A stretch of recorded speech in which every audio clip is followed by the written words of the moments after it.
Welcome back to another episode of Alpine Garage Sports. I am your host, Chris, and today we are talking about Buffs football, but specifically, where are we going to be playing in what conference coming up here pretty soon?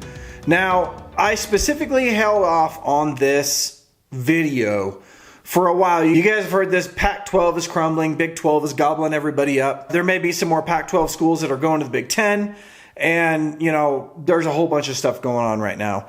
And really, honestly, I don't know that really anybody knows what's going on. But today, the one piece of information that I needed more than anything else, other than an article coming out saying, you know, we are going to the Big 12 or staying with the Pac-12, came out today. It came out today.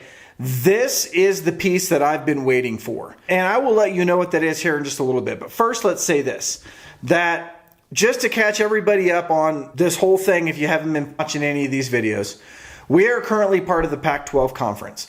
The Pac-12 conference has about 4 big schools in it that kind of hold it together. One of those is USC. UCLA is kind of big. It's getting bigger. But Utah would be another one. Oregon and Washington would be also pretty big ones in the Pac-12 as well.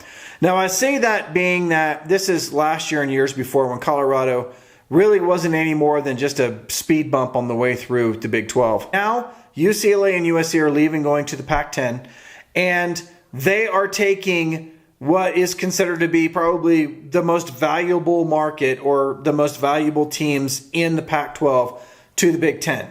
Now, that leaves the rest of us. Now, Oregon and Washington, which are the 2 other really big schools other than Utah, are now also talking about potentially going to the Big 10.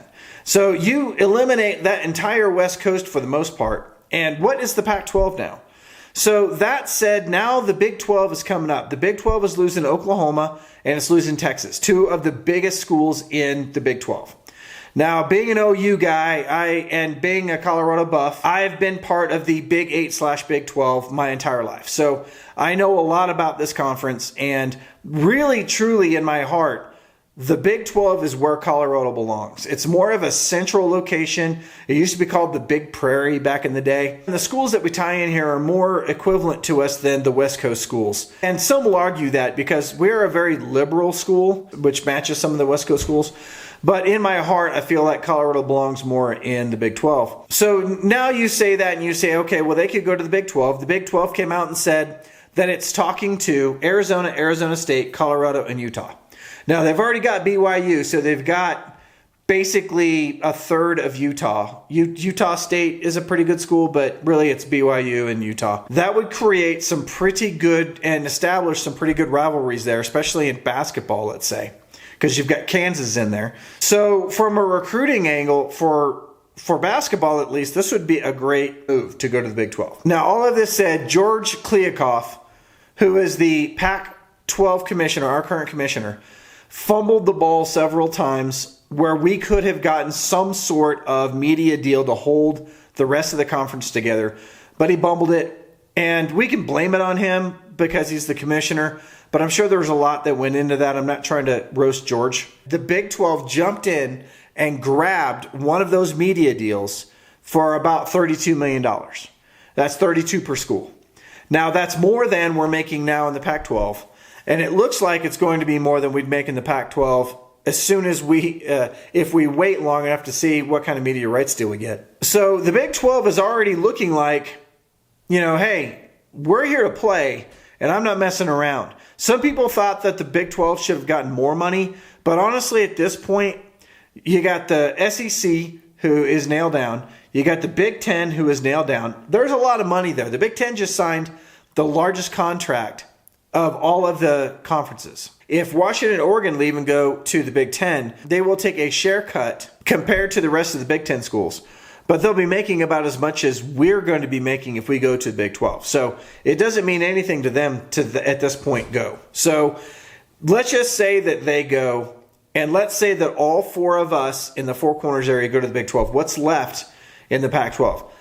They're going to be scrambling at this point. It's no longer what I would consider one of the big Power 5 schools. We've already pulled ourselves over to the Big 12, right? I needed one more thing to tell me that this was the right thing to do, because a lot of times presidents of universities usually make these decisions. It's not ADs, it's not coaches. Coach Prime will probably not have a whole lot of say in this, I'm sure. But generally speaking, status quo is a big deal to them. So they don't want to go and disrupt things, especially when they think they have a good academic alliance in their particular conference. But in this particular case, there's got to be one other thing, and it came out today. CBS Sports came out with an article that was talking about Brett Yormark. Now, Brett Yormark is the relatively new commissioner of the Big 12, okay? So he is the new kid on campus. Not a lot of people knew a lot about him, and even I really didn't know a lot about him until I started doing some research on him. And this guy is a bad boy. He's a bad boy. And let me tell you about bad boy. So this guy is a marketing guy. He has been in sports marketing basically his entire life. And for those of you who watch NASCAR, he actually is the guy that went to NASCAR and developed a relationship with Nextel. And you see this coming, and then next you have the Nextel Cup. He's the guy that made that happen. And that's like almost $1 billion deal. And this was almost a decade ago. So this is this guy. So we've got a salesperson. We've got a mega hype marketing salesperson running the Big 12 against our commissioner in the Pac-12 who can't seem to say yes to a media deal. So now you've got the big dog and the dog that's just waiting for something to happen. And I think you know what's going to happen here. This guy, Brett Yormark, sounds identical to Coach Prime. So let me go through this for you, this article, and let you tell you why this sounds like the new Colorado Buffs, okay? So right now, the Big 12 tournament is going on in basketball. In this Big 12 tournament, they pulled Shaquille O'Neal to work. For the next thing you know, Brett actually goes and takes a big chunk of the stadium and turns it into basically a club for rich people, sells these seats for $5,000, and has all sorts of musicians come out, like rap artists and things like that, doing all kinds of stuff to kind of hype it up and make it like really cool. And the article actually says, and I'm going to say this, hipper, younger, and sexier. That's what he's doing to the Big 12. Brett is making the Big 12 hipper, younger, and sexier. He is making it what the Pac-12 probably hasn't been for a long time. So then it goes even further into talking about that Brett has got his eye on making the conference spread across all time zones. Now, is that a big deal? That he has a school in every time zone? Probably not.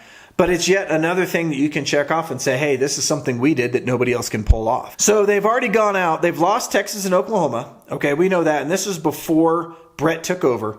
So we picked up BYU, Houston, Cincinnati, and University of Central Florida.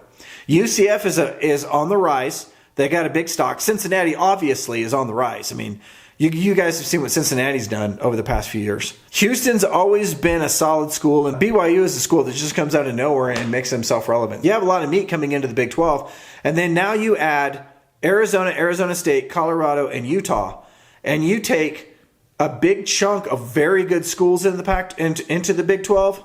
Holy mackerel, guys. I'm telling you, this would be a super conference.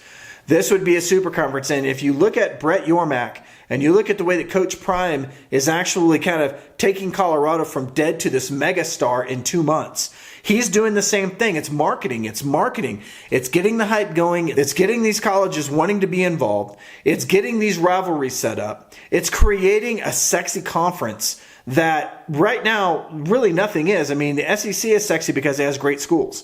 The Big Ten is sexy because it has great schools. But this marketing push in the center of the country, I think, keep your eye on this, guys. Keep your eye on this. Colorado just got out of a special session, and nobody really knows what specifically they were talking about. But all eyes are on the fact that this might be about a potential conference change. And the fact that no news came out of this tells me that it probably is about that, and they are really strongly looking at changing conferences. And otherwise, it would have just come out and we would have heard immediately, we're sticking in the Pac-12 or whatever the meeting was about, this is what it was about. There's enough eyes on Colorado right now where I think someone would have found something out. Whoo, man. So this is bigger. This is getting real, guys. This is really getting real. Again, I did not want to say a whole lot because there's just a lot of breaking news all the time on this stuff, but really isn't anything new. This is something that I see as a tangible news article that kind of lends itself to the fact that the Big 12 is doing more than just saying, hey, come over here because the Pac-12 is dissolving. They're saying, hey, come here because we are sexy and young. And oh yeah, by the way, Colorado, isn't that what you're going for right now? Aren't you rebuilding your program into this marketing juggernaut? Imagine if you came over here and you had Brett Yormark as your commissioner and you guys worked together to build this. Holy mackerel, boom, blow it up, guys. This could be big, and I'm not going to make more about this than I probably should, but this is what's happening in my head. So I just wanted you guys to know. That is a wrap from Alpine Garage Sports, guys. If you haven't already subscribed, obviously you know all you got to do is push that button that says subscribe and then hit that little bell right next to it so that anytime we upload a video, you get to see it right away.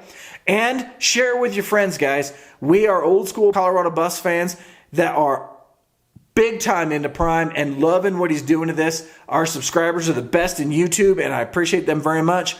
Put a comment down there and see what you can do against your best against our subscribers that we already have. And welcome to the channel. We'll see you in the next video. And if you haven't heard, we coming.